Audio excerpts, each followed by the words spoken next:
the Honorable Speaker of the National Assembly, CS present, ladies and gentlemen, honorable members, good morning. I'm Jambo. I am truly, truly grateful to have this moment, to have this conversation and to participate in this great celebration. Somebody has not posted my speech here properly, but in any case, let me deal with it in a different way. And that's why I am delighted this morning to join you today to celebrate 2 decades of the National Government Constituency Development Fund, an initiative that has been timely, inspired, and transformative in our nation's development journey. Let me celebrate my friend, Engineer Karue. Tumpigie makofi jamani. It is true that when we came to Parliament, Keti Mheshimiwa, when we came to Parliament, and we were sworn in 2008, 1998, there was no CDF in that, I think, 9th Parliament. Was that 8th Parliament? There was no CDF. And the salary was 17,000 Kenya shillings. So just imagine what that looked like. Salary was 17,000 and you don't have CDF. And we still ran constituencies. That's why Engineer Karue will go down in the annals of history as a person of great foresight. And with many of us who were in Parliament with him, and I'm very proud that I became part of the members in the 9th Parliament that saw to it that this Constituency Development Fund, then now NGCDF, came to be. Initially known as the Constituency Development Fund, this fund was born out of a strategic reflection of development needs and has evolved to address our citizens' needs effectively in every part of the Republic of Kenya. It's crucial to recall that the NGCDF originated in response to historical development disparities and a significant gap between projects conceptualized, designed, and implemented by government entities and the experiences, needs, and expectations of grassroots people. The mission was clear: to rectify decades of neglect that had marginalized vast segments of our nation, particularly in remote and arid and semi-arid regions, by fostering grassroots involvement in development initiatives.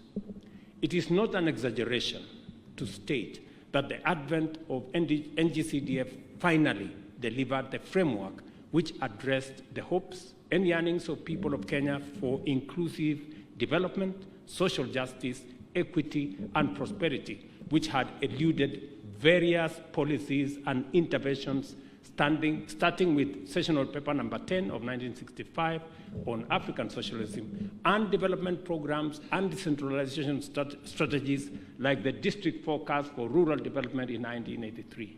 Finally, CDF came to sort out the gap that existed between plans, government interventions, government initiatives, and the aspirations of people at the grassroots.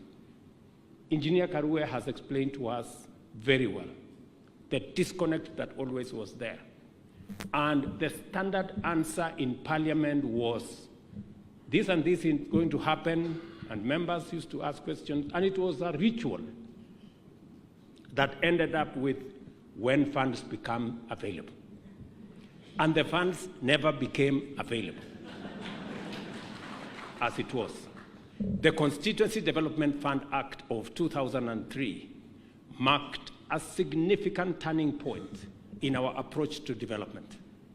Drawing lessons from the past, its pioneers recognized that true development begins from the bottom up, with communities owning and driving development projects based on the understanding of their localities. And if there is a program that is truly bottom up, it is CDF. It cannot be bottom up better than what CDF is, because it's about grassroots, it's about localities, it's about specifics, it's about local people understanding their needs, prioritizing what they think is urgent and is emergency and is necessary, and finding solutions using a fund that they control. Subsequent enhancement, as reflected in various amendments, have fortified the NGCDF Act as a vital tool for national development. It empowers local communities to partake in resource allocation and project prioritization, thereby democratizing the development process.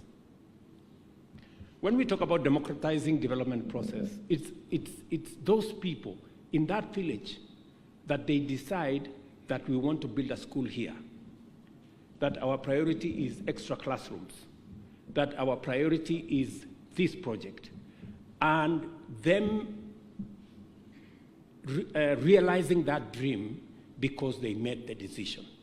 That is how development becomes democratized. By allocating funds directly to constituencies, the NGCDF also confers citizens at the grassroots with resources and autonomy to meet their unique development needs with minimal bureaucracy, delays, waste, or inefficiencies. To put this in context, the NGCDF National Board cannot spend more than 5% of allocated funds on their administrative functions and must disburse at least 95% to the constituencies, where 94% of allocated funds are channeled directly into local development projects, which are overseen by project management committees composed of local people. And I am told some of them are in this audience, you know, local people, you know, and that is how this should be. Only 6% is devoted to administrative and recurrent expenditure. I know the chairman here has asked me to consider some allowances. Mr. Chairman, I don't want to lie to you, that is very difficult. It's very difficult. Because we are focused as a country. Today, out of the 2.2 billion Kenya shillings we collect, salaries, allowances, and those things take 1.1 trillion of the 2.2 trillion. 47% of all the money we collect from Kenyans pays salaries, allowances for only 1 million people out of 50 million people. I think the focus we should have, and I'm talking to leaders because members of parliament are among the most senior leaders in Kenya, that we must focus on how the other 49 million Kenyans can also have a job. And that is why the CDF has been amended, and I want to thank Parliament, the National Assembly specifically, for amending CDF so that we can provide job opportunities in the digital space through our ICT hubs. Members, I want you to listen to me very carefully. You have an opportunity to get 300, 1,000, 5,000 people working in your constituency. You have an opportunity today to influence through NGCDF opportunities to be available in every ward in the Republic of Kenya. The amendment that has been made, and I was following very keenly, and we have now provided regulations on how this is going to happen. You have an opportunity to use the NG-CDF now to construct ICT hubs. The government of Kenya, we are going to deliver fiber optic. We are going to deliver teachers and trainers. We are going to deliver computers in your ICT hubs, and you have the opportunity to mobilize young people in every ward to participate in this space, get jobs under our digital program, and make a difference in your constituency.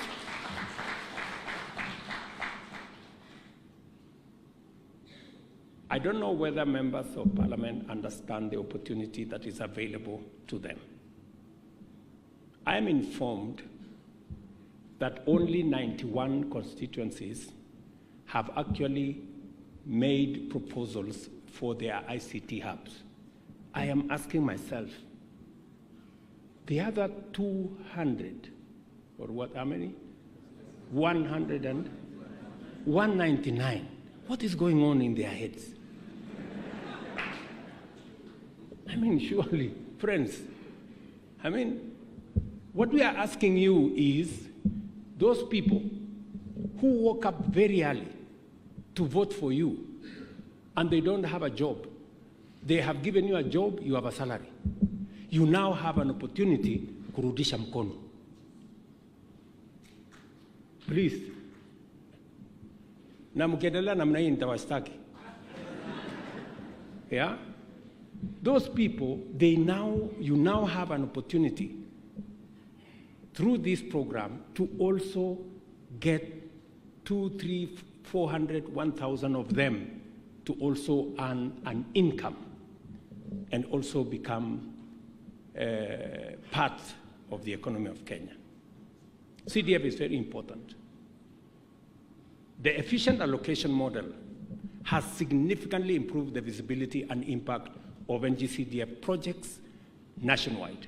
It also provides useful guidance on the resolve with which we must confront the monster of unnecessary expenditure in order to direct maximum resources to development.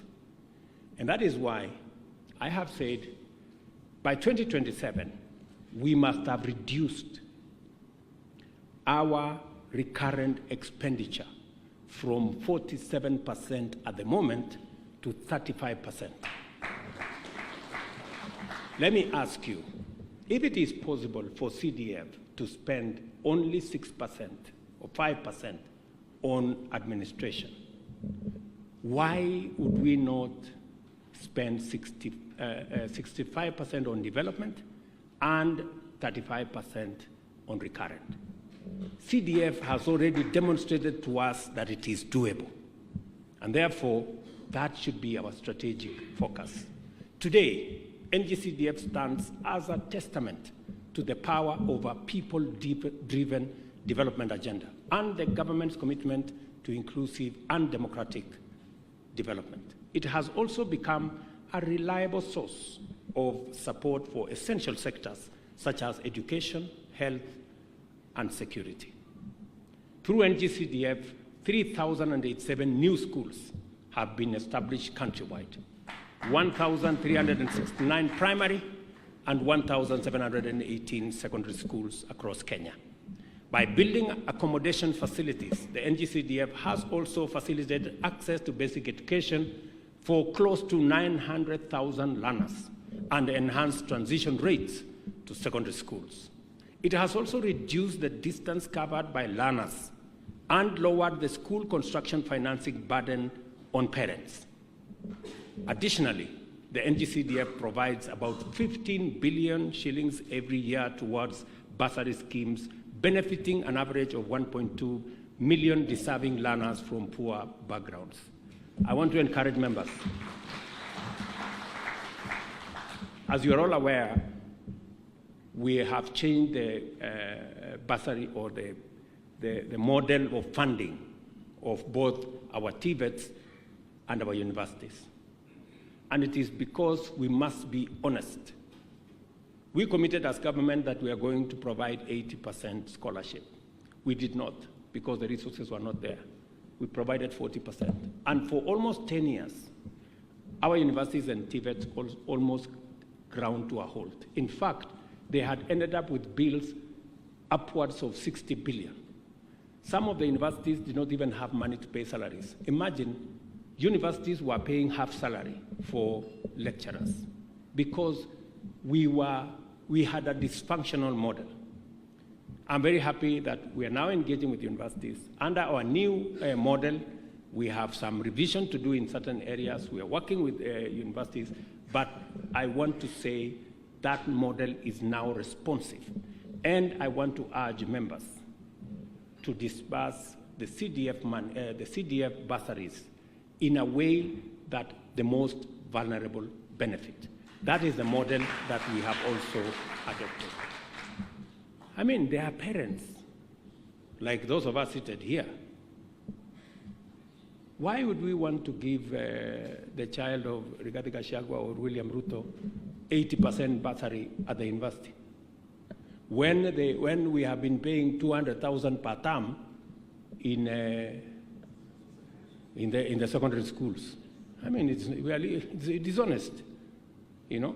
And then in the process, we make children of even the poor people to miss out on education. So we have changed the model. Children of people like myself and the members of parliament here, we will give you scholarship of 20%. Hiyo ingine, ujipange hapo ulipe. Sindio? Yes, so that we take more money to the children of the people who deserve it.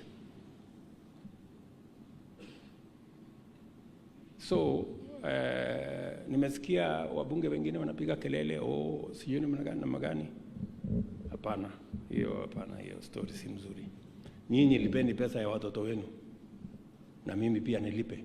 Wacha ile pesa ya serikali, tusaidie wale watoto wa wale watu wako, wale wametupigia kura, tuwasaidie hao.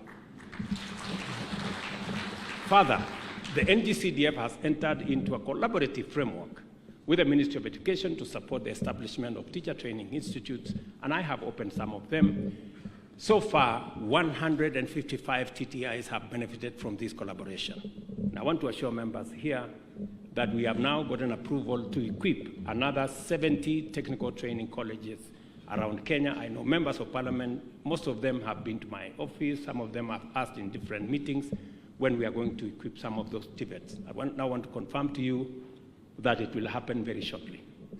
In a similar partnership with the Kenya Medical Training College, the NGCDF has established 61 Kenya Medical Training Colleges campuses across Kenya and provided resources to improve infrastructure in 14 existing campuses, as a result of which the total capacity has increased by 13,500 students. And you know the importance of the health sector, especially in the context of our universal health coverage. We will need additional healthcare workers across Kenya. In the health sector, the NGCDF, through a partnership with the National Health Insurance Fund, has been financing health insurance premiums for 27,870 vulnerable households annually, leading to significant enhancement access to high-quality healthcare for disadvantaged Kenyans, in line with our universal health coverage aspirations under the bottom-up economic transformation agenda. Regarding security, the NGCDF has provided funds for construction and repair of national government administrative premises, including offices, police stations and posts, and staff housing. The fund has also financed high-mast security lighting in low-income and informal settlements, leading to significant reduction in incidences of crime in these areas. I am delighted to confirm that the digital superhighway strategy pillar of the bottom-up economic transformation agenda has received a direct boost from the NGCDF, which has contributed to the establishment of at least 116 constituency innovation hubs. Additionally, The fund, as I have said, will support the establishment of 1,450 digital hubs, one in every ward in Kenya. And let me say the following, members. I have told the board, Mr. Olago Alwoch is here, and his team, that we must prioritize constituencies that have given us a program on ICT hubs. Let them receive approval of their constituencies first. We must also target the other areas that are critical to our development as a country. I do not take the support of NG-CDF for granted. The readiness of the NG-CDF to support pro-people development projects is a continuing demonstration of its radical vision for the empowerment of communities in order to drive inclusive growth and give every Kenyan an opportunity to thrive and contribute to our nation's prosperity, regardless of their circumstances or background. This is a good opportunity to express my profound appreciation to our National Assembly for decisively rallying to the cause of climate action through the NG-CDF Amendment Act 2023, which amended the law to increase the ceiling of permissible allocation by constituencies towards climate action from 2% to 5%. As you're all aware, we are confronting the ruthless impact of climate change in the form of severe and devastating flooding in numerous parts of the country, which has followed swiftly after one of the longest and severest drought in recent history. By promoting the employment of local contractors, suppliers, and labor, as well as the utilization of local materials, the NG-CDF enhances inclusion and stimulates local economic activity, leading to employment and wealth creation around Kenya. Project management by committees chosen from the local community leads to continuous social monitoring of project implementation and high-level ownership, which enhances their sustainability. The principles and aspirations which have animated our quest for inclusive development and the democratization of our economy have survived many years of determined struggle and remain alive today. Foremost is Article 10.2, as well as Chapter 11 of the Constitution. The Constituency Development Fund framework was a successful pilot project. By responding to feedback and incorporating continuous learning, the NG-CDF has evolved into a popular and effective mechanism for impactful local development and service delivery. The presence of the pioneers of NG-CDF, led by my good brother, Honorable Senator Muriuki Karue, is highly appreciated because it gives us a chance to appreciate, thank, and celebrate them for their visionary leadership, bold and innovative approach to development, and exemplary service.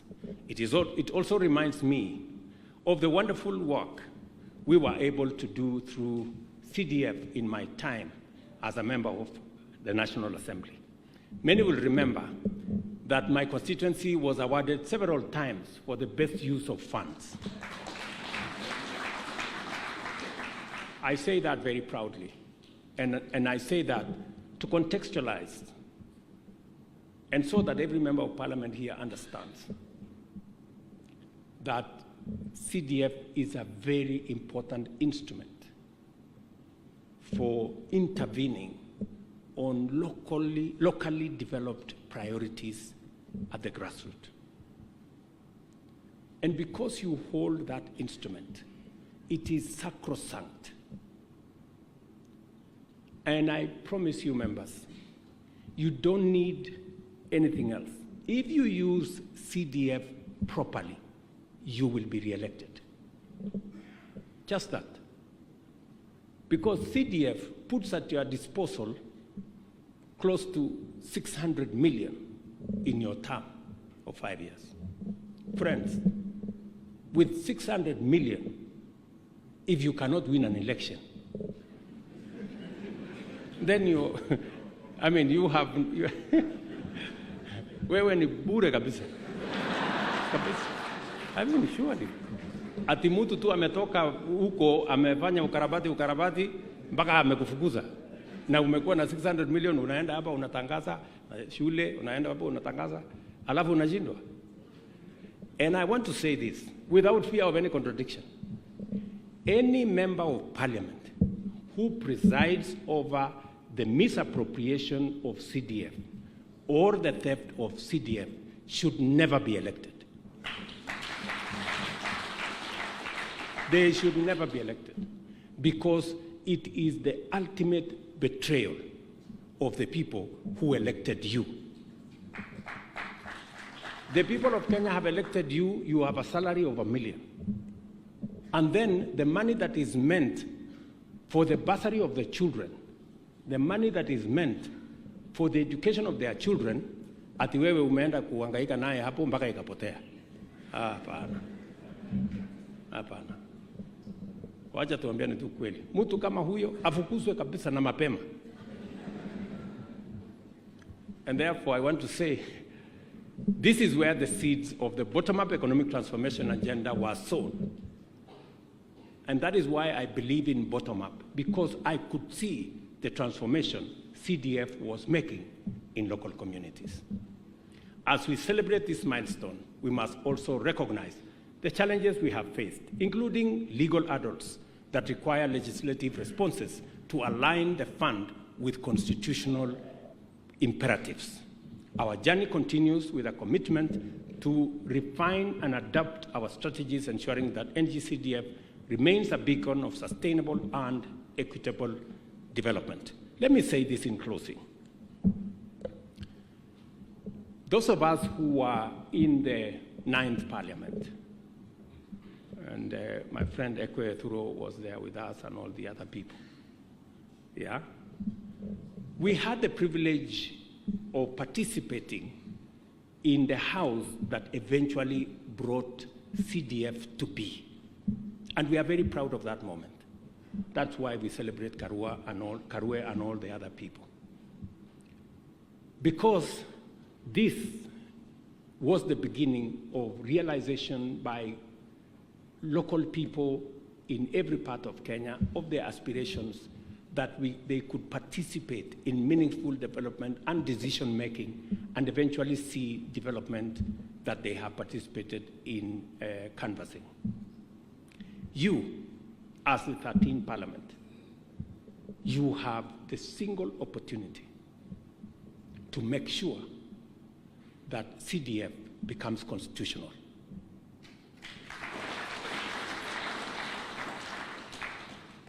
And if there is one thing you must do for this fund, and I say so because you know how much we have been dodging, legal hurdles from all manner of people.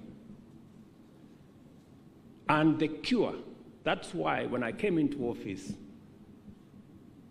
I wrote to Parliament, and I gave you 5 aspects that I think will assist us as a country to consolidate our democracy and our development paradigm.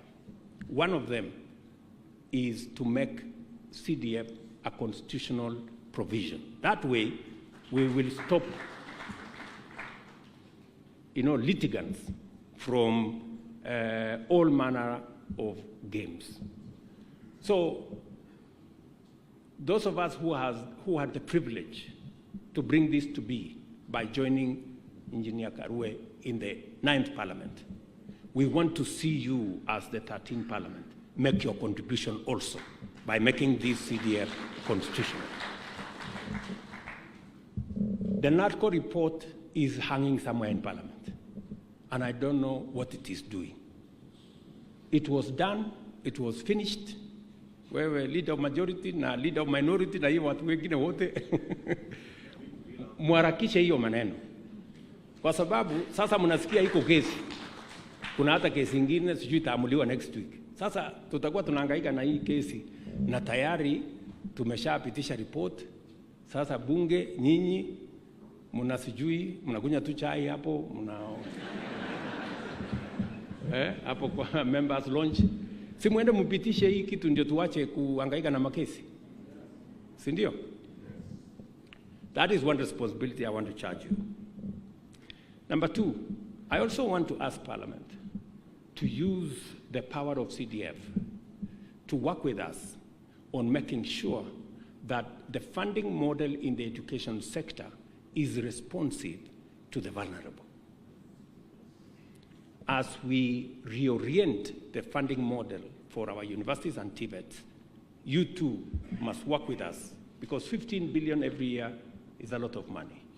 So please, let's work together so that no child in Kenya is left behind, merely because of the financial background of their parents or where they come from. Let me also urge you, as members of parliament, the third thing I want to urge you is that there is one challenge we have as a country, and that challenge is millions of young people out of school, out of college, out of university, they don't have jobs. We have an opportunity to participate. I must thank you for working with me and working with this administration to make sure that we have deliberate, intentional programs like the housing program to create jobs. And I want to tell you, members, as I talk to you, we have 140,000 young people working in our housing program, people who are not working last year.